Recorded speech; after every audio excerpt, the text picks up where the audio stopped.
दोस्तों कैसे हैं आप सभी। आशा करता हूँ बहुत ही अच्छे होंगे। इस वीडियो में हम आपके लिए लेकर आए टॉप जीके जीएस प्रश्न। ये ऐसे प्रश्न हैं जो बार बार एग्जाम में पूछते हैं, तो किसी भी एग्जाम की तैयारी कर रहे हैं तो यह वीडियो आपके लिए बहुत ही खास होने लीजिए। वीडियो की शुरुआत करते हैं। अभी हाल ही में जो एनटीपीसी का एग्जाम हो रहा है हमारे सेट से सीधे सीधे क्वेश्चन पूछ रहा है। तो चलिए वीडियो की शुरुआत करते हैं। वीडियो के अंत में फीडबैक जरूर दीजिएगा। देखते हैं पहला क्वेश्चन क्या पूछा है आपसे। पहला क्वेश्चन पूछा है, संविधान में न्याय, स्वतंत्रता, समानता और बंधुता का उल्लेख कहाँ किया गया है। आपसे पूछा है संविधान में न्याय, स्वतंत्रता, समानता और बंधुता का उल्लेख कहाँ किया गया। आपके ऑप्शन है अनुच्छेद 14 में, अनुच्छेद 32 में, प्रस्तावना में या मौलिक कर्तव्य में। चलिए राइट आंसर आप लोग कमेंट बॉक्स में लिख दीजिए। तो राइट आंसर जो हो जाएगा इस प्रश्न का वो जाएगा ऑप्शन सी, प्रस्तावना में। यह संविधान की आत्मा कहलाती है, प्रस्तावना। प्रस्तावना में भारतीय राज्य की प्रकृति, उद्देश्य और आदर्श वर्णित है। 42वें संविधान संशोधन 1976 में समाजवादी, पंथ निरपेक्ष, खंडता शब्द जोड़े गए, ये भी प्रस्तावना में। चलते हैं अगले क्वेश्चन की ओर। देखते हैं अगला क्वेश्चन क्या पूछा है आपसे। अगला क्वेश्चन पूछा है, भारत की पहली महिला रेल मंत्री कौन थी। भारत की पहली महिला रेल मंत्री कौन थी। तो भारत की पहली महिला रेल मंत्री जो बनी है, चलिए कमेंट में लिख दीजिए। तो राइट आंसर जो हो जाएगा वो जाएगा श्री ममता बनर्जी। श्री ममता बनर्जी भारत की पहली महिला रेल मंत्री हैं। ये वर्तमान समय में पश्चिम बंगाल की मुख्यमंत्री हैं। ममता बनर्जी जो है 2000 में पहली बार रेलवे मंत्री बनी। कोलकाता मेट्रो के विस्तार में भी इनका योगदान रहा। गरीब रथ ट्रेनों की योजना इन्हीं से शुरू की थी। चलते हैं अगले क्वेश्चन की ओर। देखते हैं अगला क्वेश्चन क्या पूछा है आपसे। अगला क्वेश्चन पूछा है, भारत की प्रथम जल विद्युत परियोजना कौन सी थी। भारत की प्रथम जल विद्युत परियोजना कौन सी थी। भाखड़ा, शिवसमुद्रम जल विद्युत परियोजना, नागार्जुन विद्युत परियोजना या फरक्का जल विद्युत परियोजना। तो राइट आंसर जो हो जाएगा वो जाएगा ऑप्शन बी, शिवसमुद्रम जल विद्युत परियोजना। यह जो है कर्नाटक कावेरी नदी पर है। 1902 में चालू हुई, भारत की पहली बिजली उत्पादन परियोजना है। चलते हैं अगले क्वेश्चन की ओर। देखते हैं अगला क्वेश्चन क्या पूछा है आपसे। अगला क्वेश्चन पूछा है, भारत में राष्ट्रीय हरित अधिकरण किस वर्ष बना। भारत में राष्ट्रीय हरित अधिकरण किस वर्ष बना। आपके ऑप्शन है ए 2008, बी 2010, सी 2012 या डी 2005। तो राइट आंसर जो हो जाएगा वो जाएगा ऑप्शन बी, 2010 में राष्ट्रीय हरित अधिकरण बना। यह एक विशेष ट्रिब्यूनल है, पर्यावरणीय मामलों की सुनवाई के लिए है। इसका जो मुख्यालय है वह नई दिल्ली में इसका जो मुख्यालय है वह नई दिल्ली में स्थापना जो हुआ 2010 में हुआ। न्यायाधीश स्वतंत्र रूप से इसमें निर्णय ले सकते हैं, या इसका जो एक्ट आया वह एनजीटी एक्ट 2010 आया। चलते हैं अगले प्रश्न की ओर। अगला प्रश्न आपसे पूछा है, कर्क रेखा भारत के कितने राज्यों से होकर गुजरती है। कर्क रेखा जो है वह भारत के कितने राज्यों से होकर गुजरती है, 6, 7, 8 या 9। तो राइट आंसर जो हो जाएगा वो जाएगा ऑप्शन सी, 8 राज्यों से होकर गुजरती भारत की कर्क रेखा। यह रेखा भारत में 8 राज्यों से होकर गुजरती है, गुजरात, राजस्थान, मध्य प्रदेश, छत्तीसगढ़, झारखंड, पश्चिम बंगाल, त्रिपुरा और मिजोरम। तो कर्क रेखा गुजरात से प्रवेश करती है और मिजोरम से बाहर निकलती है। यह अक्षांश रेखा पृथ्वी पर 23.5 नॉर्थ पर स्थित है। इसका मौसम और सूर्य के कोण पर बड़ा प्रभाव पड़ता है। चलते हैं अगले क्वेश्चन की ओर। देखते हैं अगला क्वेश्चन क्या पूछा है आपसे। अगला क्वेश्चन पूछा, किस राज्य में ब्लैक सॉइल जिसे काली मिट्टी कहते हैं सर्वाधिक पाई जाती है। आपसे पूछा है, तो इसका जो राइट आंसर हो जाएगा वो जाएगा ऑप्शन सी, महाराष्ट्र में। काली मिट्टी को रेगुर मिट्टी भी कहा जाता है। क्या कहा जाता है काली मिट्टी को, तो रेगुर मिट्टी भी कहा जाता है। कपास की खेती के लिए यह उपयुक्त मिट्टी है। और कपास का जो सर्वाधिक उत्पादन होता है वह भारत के किस राज्य में होता है, यह भी क्वेश्चन आपसे पूछ सकता है। तो गुजरात राज्य में होता है। यह ज्वालामुखीय गतिविधियों के कारण बनी है। चलते हैं अगले क्वेश्चन की ओर। अगला क्वेश्चन आपसे पूछा है, भारत में पहला अखबार समाचार पत्र कौन सा था। भारत में पहला अखबार समाचार पत्र कौन सा था। आपके ऑप्शन है बंगाल गजट, कलकत्ते समाचार पत्र, बंगाल हेराल्ड या बंगाल गजट। तो राइट आंसर जो हो जाएगा वो जाएगा ऑप्शन डी, बंगाल गजट जो है भारत का पहला समाचार पत्र था। बंगाल गजट भारत का पहला सरकारी समाचार पत्र था जिसे 1780 में शुरू किया गया था। चलते हैं अगले प्रश्न की ओर। देखते हैं अगला प्रश्न क्या पूछा है आपसे। अगला प्रश्न पूछा है, एंटीबायोटिक्स किस प्रकार के सूक्ष्म जीवों से बनाई जाती है। एंटीबायोटिक्स जो है वह किस प्रकार के सूक्ष्म जीवों से बनाई जाती है। तो राइट आंसर जो हो जाएगा वो जाएगा ऑप्शन बी, फफूंद। सबसे पहली एंटीबायोटिक पेनिसिलिन फफूंद से बनी। अलेक्जेंडर फ्लेमिंग ने 1928 में खोजी थी। या बैक्टीरिया को मारने में कारगर होती, वायरस पर यह प्रभावी नहीं होती। चलते हैं अगले क्वेश्चन की ओर। अगला क्वेश्चन आपसे पूछा है, वह पूछा किस गवर्नर जनरल ने स्थायी बंदोबस्त लागू किया। किस गवर्नर जनरल ने स्थायी बंदोबस्त लागू किया। तो इसका जो राइट आंसर हो जाएगा, चलिए राइट आंसर आप लोग कमेंट बॉक्स में लिख दीजिए।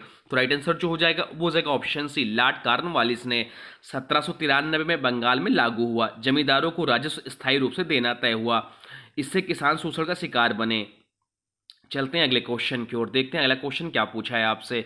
अगला क्वेश्चन पूछा किस गैस के कारण गोल्फ बॉल सफेद दिखाई देती है। किस गैस के कारण गोल्फ बॉल सफेद दिखाई पड़ती है। ऑप्शन को इसको इंपॉर्टेंट मार्क कर लीजिए। तो राइट आंसर हो जाएगा ऑप्शन सी, टेट्राफ्लोरोइथिलीन के कारण गोल्फ बॉल जो होता है वह सफेद दिखाई देती है। गोल्फ बॉल में या गैस अंदर भरी जाती है, इसकी सफेदी और बाउंस इसमें सहायक होती है। बहुत हल्की और स्थिर गैस है। चलते हैं अगले प्रश्न की ओर, देखते हैं अगला प्रश्न क्या पूछा है आपसे। अगला प्रश्न पूछा किस संविधान संशोधन द्वारा 18 वर्ष की आयु पर मतदान अधिकार मिला।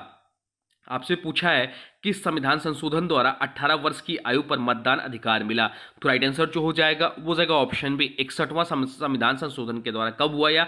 तो 1989 में लागू हुआ। और यह किसके शासनकाल में? तो राजीव गांधी इस समय जो थे वो थे प्राइम मिनिस्टर थे। पहले वोटिंग की न्यूनतम आयु 21 वर्ष थी। यह लोकतंत्र को युवाओं से जोड़ने की दिशा में बड़ा कदम था। चलते हैं अगले प्रश्न की ओर, देखते हैं अगला प्रश्न क्या पूछा है आपसे। अगला प्रश्न पूछा स्पेक्ट्रम नीति किस क्षेत्र से संबंधित है। स्पेक्ट्रम नीति जो है वह किस क्षेत्र से संबंधित है आपसे पूछा है। तो राइट आंसर जो हो जाएगा वो जाएगा ऑप्शन सी, दूरसंचार क्षेत्र से संबंधित है स्पेक्ट्रम नीति। स्पेक्ट्रम मतलब होता है रेडियो फ्रिक्वेंसी रेंज। टेलीकॉम कंपनियों को स्पेक्ट्रम नीलामी से दिया जाता है, जैसे 2G, 4G, 5G सब स्पेक्ट्रम आधारित हैं। चलते हैं अगले क्वेश्चन की ओर, देखते हैं अगला क्वेश्चन क्या पूछा है आपसे। अगला क्वेश्चन पूछा है प्रोजेक्ट टाइगर की शुरुआत किस वर्ष हुई थी। प्रोजेक्ट टाइगर की शुरुआत किस वर्ष हुई थी। तो प्रोजेक्ट टाइगर की शुरुआत हुई चलिए राइट आंसर आप लोग कमेंट बॉक्स में लिख दीजिए। तो प्रोजेक्ट टाइगर की शुरुआत हुई 1973 से हुई। इंदिरा गांधी के शासन में शुरू हुआ। पहला टाइगर रिजर्व जिम कॉर्बेट बना। बाघों की संख्या जो है वह 3167 है भारत में। चलते हैं अगले क्वेश्चन की ओर। अगला क्वेश्चन देखते हैं क्या पूछा है आपसे। अगला क्वेश्चन पूछा किस अनुच्छेद में मौलिक अधिकारों का निलंबन आपातकाल में होता है। किस अनुच्छेद में मौलिक अधिकारों का निलंबन आपातकाल में होता है। ऑप्शन है अनुच्छेद 19, अनुच्छेद 21, अनुच्छेद 32, अनुच्छेद 368। तो राइट आंसर जो हो जाएगा वो हो जाएगा ऑप्शन है अनुच्छेद 19। राष्ट्रीय आपातकाल में अनुच्छेद 19 स्वतः निलंबित है। राष्ट्रपति के आदेश से अन्य अधिकार भी निलंबित हो सकते हैं। केवल अनुच्छेद 20 और 21 स्थिर रहते हैं। संविधान के भाग 3 से संबंधित हैं। चलते हैं अगले प्रश्न की ओर। अगला प्रश्न आपसे पूछा है वह पूछा है न्यूनतम समर्थन मूल्य जिसे बोलते हैं MSP की सिफारिश कौन करता है। चलिए राइट आंसर आप लोग कमेंट बॉक्स में लिख दीजिए। तो राइट आंसर जो हो जाएगा वो हो जाएगा CACP जो है न्यूनतम समर्थन मूल्य MSP की सिफारिश करता है। इसका फुल फॉर्म होता है commissions for agriculture cost and price. इसकी स्थापना हुई थी 1965 में स्थापित हुई थी। 23 फसलों के लिए सिफारिशें करता है। केंद्र सरकार कीमत तय करती है। चलते हैं अगले क्वेश्चन की ओर, देखते हैं अगला क्वेश्चन क्या पूछा है आपसे। अगला क्वेश्चन पूछा है भारत में सबसे कम साक्षरता दर वाला राज्य कौन है। भारत में सबसे कम साक्षरता दर वाला राज्य कौन सा है। तो भारत में सबसे कम साक्षरता दर वाला जो राज्य है वह है बिहार, जहाँ की साक्षरता दर है 63.82%। यहाँ का साक्षरता दर है। और महिला साक्षरता दर और भी कम है, वह हो जाता है 53%। महिला साक्षरता दर जो हो जाता है वो जाता है 53%। शिक्षा ढांचे की कमी और गरीबी कारण है। राष्ट्रीय औसत जो है वह 77.7% है। चलते हैं अगले प्रश्न की ओर। अगला प्रश्न आपसे पूछे अंतर्राष्ट्रीय न्यायालय कहाँ स्थित है। अंतर्राष्ट्रीय न्यायालय जो है वह कहाँ स्थित है आपसे पूछा है। तो इसका जो राइट आंसर हो जाएगा वो जाएगा हेग में। हेग में अंतर्राष्ट्रीय न्यायालय स्थित है। नीदरलैंड के हेग शहर में इसका मुख्य अंतर्राष्ट्रीय न्यायालय स्थित है। यूएनओ की न्यायिक शाखा है। कुल जो इसमें न्यायाधीश होते हैं वो 15 न्यायाधीश होते हैं, जिनका कार्यकाल 9 वर्षों का होता है। केवल राष्ट्र विवादों पर विचार करता है। चलते हैं अगले प्रश्न की ओर, देखते हैं अगला प्रश्न क्या पूछा है आपसे।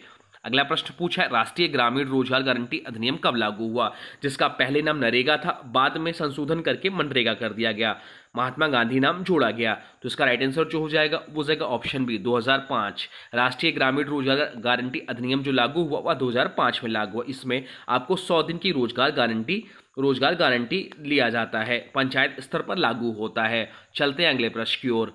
अगला प्रश्न आपसे पूछा है अंतरिक्ष में भेजे गए प्रथम जीवित प्राणी कौन थे। अंतरिक्ष में भेजे गए प्रथम जीवित प्राणी कौन थे। चिंपैंजी था, इंसान था, कुतिया जिसका नाम लाइका था, या बिल्ली था। तो राइट आंसर जो हो जाएगा वो हो जाएगा ऑप्शन सी, कुतिया थी जिसका नाम लाइका था। या रूस द्वारा 1957 में भेजा गया स्पुतनिक 2 में सवार थी।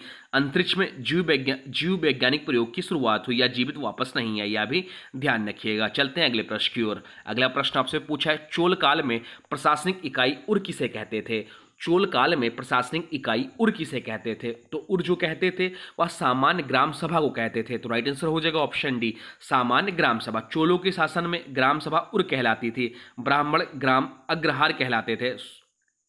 चलते हैं अगले क्वेश्चन की ओर, देखते हैं अगला क्वेश्चन क्या पूछा है आपसे। अगला क्वेश्चन पूछा है राष्ट्रीय जलमार्ग एक किन दो स्थानों को जोड़ता है। राष्ट्रीय जलमार्ग एक जो है किन दो स्थानों को जोड़ता है, तो राइट आंसर जो हो जाएगा वो जाएगा ऑप्शन है प्रयागराज और हल्दिया को जोड़ता है राष्ट्रीय जलमार्ग एक। गंगा नदी पर आधारित 1620 किलोमीटर लंबा है। भारत का सबसे लंबा जलमार्ग है जो कि हल्दिया जो कि पश्चिम बंगाल में से प्रयागराज उत्तर प्रदेश को जोड़ता है। जल परिवहन को बढ़ावा देने हेतु महत्वपूर्ण है। चलते हैं अगले प्रश्न की ओर, देखते हैं अगला प्रश्न क्या पूछा है आपसे। अगला प्रश्न पूछा है हर्षवर्धन के दरबार में किस विदेशी यात्री ने शिरकत की। हर्षवर्धन के दरबार में किस विदेशी यात्री ने शिरकत की। इब्न बतूता, फायान, हेनसांग या अल-बुरुनी, तो राइट आंसर हो जाएगा ऑप्शन सी हेनसांग जो है हर्षवर्धन के दरबार में या विदेशी शिरकत की। चीन का बौद्ध तीर्थयात्री था हेनसांग। यह जो है 630 से 645 ईस्वी तक भारत भ्रमण किया। हर्ष का कन्नौज दरबार सबसे प्रसिद्ध वर्ण है। नालंदा विश्वविद्यालय की प्रशंसा की है इसने। चलते हैं अगले क्वेश्चन की ओर। अगला क्वेश्चन जो है वह भी बहुत महत्वपूर्ण हो जाता है। वह पूछे नाबार्ड की स्थापना किस उद्देश्य से हुई थी। नाबार्ड की स्थापना किस उद्देश्य से हुई थी, तो राइट आंसर जो हो जाएगा वो जाएगा ऑप्शन बी कृषि व ग्रामीण ऋण के लिए नाबार्ड की स्थापना की गई थी। सबसे पहले नाबार्ड का फुल फॉर्म जान लीजिए। तो नाबार्ड का फुल फॉर्म जो है वो national bank for agriculture and rural development है, जिसकी स्थापना हुई थी 1982 में। 1982 में इसकी स्थापना हुई थी। चलते हैं अगले क्वेश्चन की ओर। अगला क्वेश्चन आपसे पूछा है भारत का सबसे छोटा राष्ट्रीय राजमार्ग कौन सा है। भारत का सबसे छोटा राष्ट्रीय राजमार्ग कौन सा है, तो भारत का सबसे छोटा राष्ट्रीय राजमार्ग जो है वह है NH 966B। NH 966B या जो है भारत का सबसे छोटा राष्ट्रीय राजमार्ग है। या जो है केवल 8 किलोमीटर लंबा है, केरल से कोच्चि में है। NH 66 से जोड़ता है। पुराने समय में NH 47A कहा जाता था। कोच्चि पोर्ट को जोड़ता है। चलते हैं अगले क्वेश्चन की ओर। अगला क्वेश्चन आपसे पूछा है किस संविधान संशोधन द्वारा दिल्ली को राष्ट्रीय राजधानी क्षेत्र बनाया गया। किस संविधान संशोधन द्वारा दिल्ली को राष्ट्रीय राजधानी क्षेत्र बनाया गया, तो राइट आंसर हो जाएगा ऑप्शन सी 69वां संविधान संशोधन के द्वारा 1991 में पारित हुआ। दिल्ली को नेशनल कैपिटल टेरिटरी NCT का दर्जा मिला। एक विधानसभा और उपराज्यपाल की व्यवस्था हुई। पुलिस कानून व्यवस्था केंद्र के पास है। चलते हैं अगले क्वेश्चन की ओर। अगला क्वेश्चन पूछा है आपसे, वह पूछे साइमन कमीशन में कितने सदस्य थे। साइमन कमीशन में कितने सदस्य थे, तो साइमन कमीशन में जो सदस्यों की संख्या थी वह 7 थी। तो राइट आंसर हो जाएगा ऑप्शन बी 1927 में लाया गया। सभी सदस्य ब्रिटिश थे। साइमन गो बैक आंदोलन शुरू हुआ। लाला लाजपत राय की मृत्यु से क्रांतिकारी आंदोलन तेज हुआ। इसका उद्देश्य था संवैधानिक सुधारों की जांच। चलते हैं अगले प्रश्न की ओर, देखते हैं अगला प्रश्न क्या पूछा है आपसे। अगला प्रश्न पूछा है राष्ट्रीय मानवाधिकार आयोग NHRC की स्थापना कब हुई। इंपॉर्टेंट मार्क कर लीजिए। राष्ट्रीय मानवाधिकार आयोग NHRC की स्थापना कब हुई, तो राइट आंसर हो जाएगा ऑप्शन सी 1993 में राष्ट्रीय मानवाधिकार आयोग की स्थापना हुई। मानवाधिकार संरक्षण अधिनियम 1993 के तहत इसका जो मुख्यालय है वह नई दिल्ली में। उच्चतम न्यायालय के भूतपूर्व न्यायाधीश इसके अध्यक्ष बनते हैं। चलते हैं अगले क्वेश्चन की ओर, देखते हैं अगला प्रश्न क्या पूछा है आपसे। अगला प्रश्न पूछा बुल एंड बियर शब्द किससे संबंधित है। बुल एंड बियर शब्द किससे संबंधित है, तो बुल एंड बियर शब्द जो है वह शेयर बाजार से संबंधित है। बुल मतलब तेजी और बियर का जो मतलब होगा बाजार में मंदी से है। निवेश की प्रवृत्ति का संकेत देते हैं। शेयर मार्केट की चाल को दर्शाते हैं। सेबी इसके संचालन की निगरानी करता है। चलते हैं अगले प्रश्न की ओर। अगला प्रश्न आपसे पूछा है वह पूछा भारत में पहली बार रेल सेवा कब शुरू हुई। भारत में पहली बार रेल सेवा कब शुरू हुई, तो भारत में पहली बार रेल सेवा जो शुरू हुई 1853 में हुई। किसके शासनकाल में, तो लॉर्ड डलहौजी के कार्यकाल में। 16 अप्रैल 1853 को मुंबई से ठाणे तक चली। कुल दूरी 34 किलोमीटर। ट्रेन में 14 डिब्बे और 400 यात्री थे। चलते हैं अगले प्रश्न की ओर। अगला प्रश्न आपसे पूछा है और आज का अंतिम प्रश्न है नंदन नीलेकणी किस कार्यक्रम से जुड़े हैं। नंदन नीलेकणी जो है वह किस कार्यक्रम से जुड़े हैं, तो राइट आंसर जो हो जाएगा वो जाएगा ऑप्शन बी आधार परियोजना से जुड़े थे नंदन नीलेकणी। UIDAI के पहले अध्यक्ष है। आधार योजना जो 2009 में शुरू हुई। आधार जो है 12 अंकों की बायोमेट्रिक पहचान है। प्रत्येक नागरिकों को विशिष्ट ID मिलती है। नंदन नीलेकणी जो है आधार परियोजना से संबंधित हैं, जो कि UIDAI के पहले अध्यक्ष है।